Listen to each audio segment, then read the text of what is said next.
সালাম আলাইকুম। মেজর ডালিমের সেই ঐতিহাসিক লাইভের পরে ওনার এই টোটাল লাইভটাকে বিশ্লেষণ করা হচ্ছে প্রতিনিয়ত। এমনকি তার সম্পর্কে নতুন নতুন তথ্য আসছে। একটা খুবই প্যাথেটিক তথ্য হচ্ছে যে ব্যক্তি জীবনে তিনি আসলে পিতা হতে পারেননি, বাট পিতা না হলেও তিনি একটা পালক সন্তান তিনি অ্যাডপ্ট করেছিলেন। আর সম্ভবত ওই কন্যা তিনি এখন অস্ট্রেলিয়াতে বসবাস করেন। আর এরপরে এই দেশের ছাত্র জনতাকে তিনি এখন নিজের আপন সন্তান তুল্য মনে করছেন। তিনি ভাবছেন ছাত্র জনতারা যেই ঘটনাটা ঘটিয়েছে এটা বিচ্ছিন্ন কোনো ঘটনা না, এটা 1947, তারপর হচ্ছে 71, 75, 2024, এগুলা একই সূত্রে গাথা। তো যেহেতু একই সূত্রে গাথা, এখন যারা এই বৈষম্য বিরোধী ছাত্র আন্দোলনের নেতারা আছেন তারাও তার সন্তান সমতুল্য অথবা তার কমরেডস এর মতনই।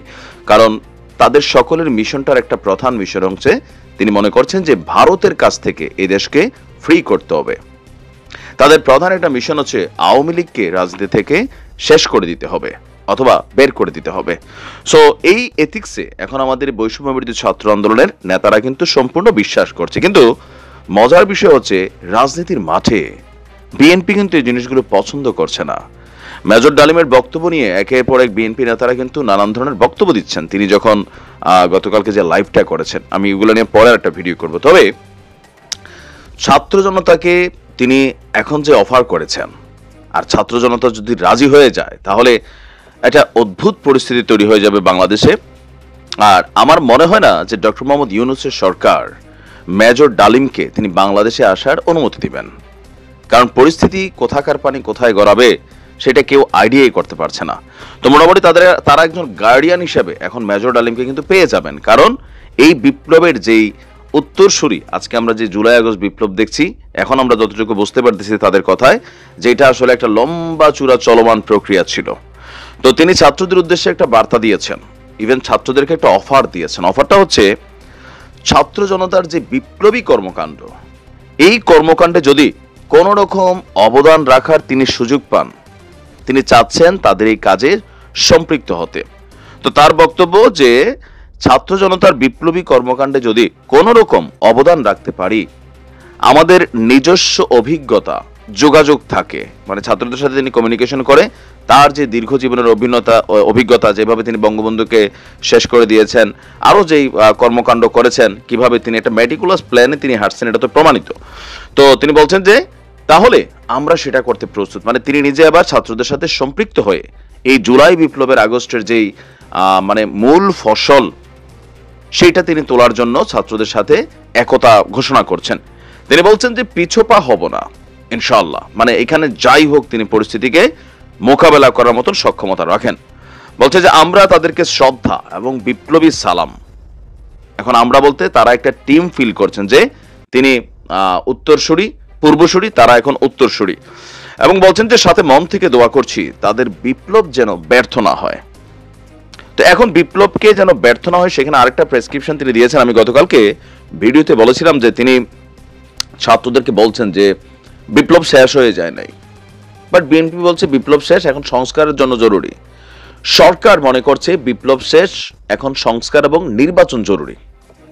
আপনি সরকারের উপদেষ্টাদের মধ্যে কারোর মুখে এই মুহূর্তে বাংলাদেশকে যারা লিড করছেন তাদের কারোর মুখেই বিপ্লব এইসব শব্দ আপনি পাবেন না। তারা মনে করছে তোমরা যা করার করে দিছো রাইট নাও, এখন আমাদের কাজ হচ্ছে সংস্কার করা, আর বাকি যে জিনিসপত্রগুলো আছে নির্বাচনে যাওয়ার। আওয়ামী লীগের বিচারের ইস্যুটা এটা একটা পেন্ডিং ইস্যু হয়ে কিন্তু অনেকে থাকবে এমনটাই বলছেন।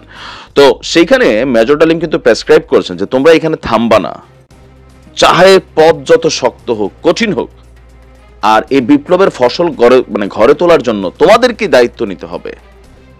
চায় কোনো মেডেলধারী, কত বড় স্কলার, কতগুলা মেডেল আছে ফ্যাক্ট না, বিপ্লব ব্যাহাত হয়ে যাবে। এখন আবার অনেকেই কিন্তু এটা নিয়ে বলছেন যে আপনাদেরকে এগুলা করানোর জন্য কি আমরা উপদেষ্টা পদে বানাইছি, আপনারা কেন এটাকে ওইভাবে করতে পারেন না, বা নানান ধরনের ইস্যুগুলা প্রতিনিয়ত যেগুলো আসে যে কেন শেখ হাসিনাকে আপনারা ফিরিয়ে আনতে পারেন না, কেন এটা পারতেছেন না, কেন আওয়ামী লীগের সকল নেতাকর্মীকে গণগ্রেপ্তার করা হচ্ছে না, মানে এখানে নানান বক্তব্য কিন্তু আছে। এখন